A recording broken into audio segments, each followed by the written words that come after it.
माफ सुना दो, मेरा काम है। जो हमारे यहाँ पे पिता तुल्य बुजुर्ग बैठे हैं, अगर आप इन लोगों को देखोगे, ये गौशाला में, मंदिर में, मस्जिद में, गुरुद्वारे में, हर जगह दान देते हैं।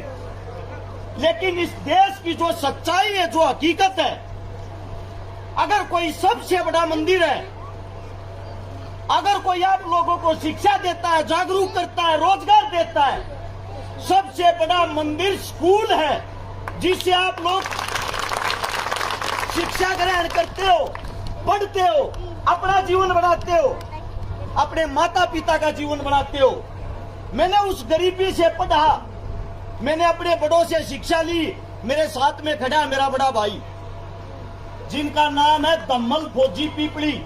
मैं छोटा सा बच्चा था जब ये रक्तदान करता था। इस भाई साहब ने अपने शरीर से 112 बार रक्तदान किया है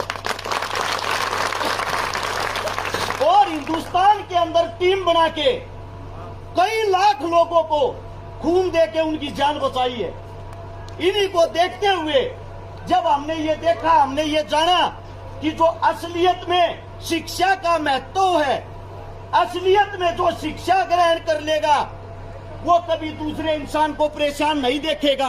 उन्हीं चीजों को देखते हुए, मेरा नाम हर्ष चिकारा है, मैंने अपने भाईचारे के साथ मिलके 250 उन गरीब बेटियों की शादी करवा दी जिनके घर में ना माँ थी, ना बाप था और ना ही उनके पास कोई पैसा था।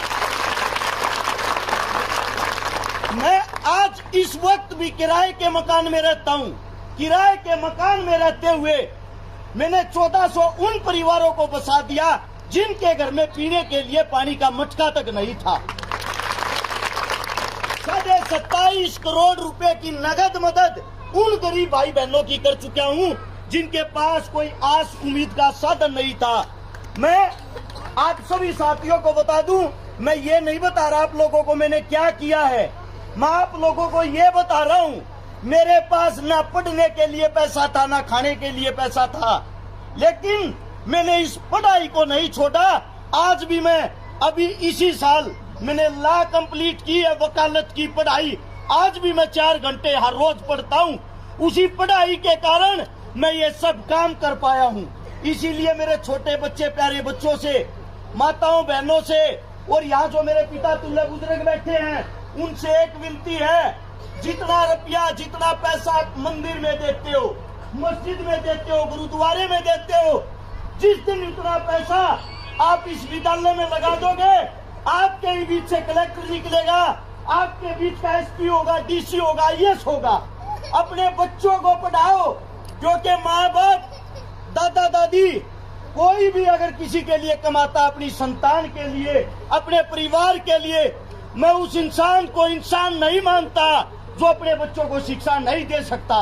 अगर आप भूखे रहोगे वो चलेगा, लेकिन आपके पास शिक्षा नहीं होगी, आप जीवन में कभी भी कामयाब नहीं हो पाओगे। हाथ जोड़ के मेरी समस्त साथियों से, भाईचारे से एक विनती है, एक गुजारिश है, जितना हो उसके अपने बच्चों को पढ़ाओ, अपने बच्चों को खिलाओ।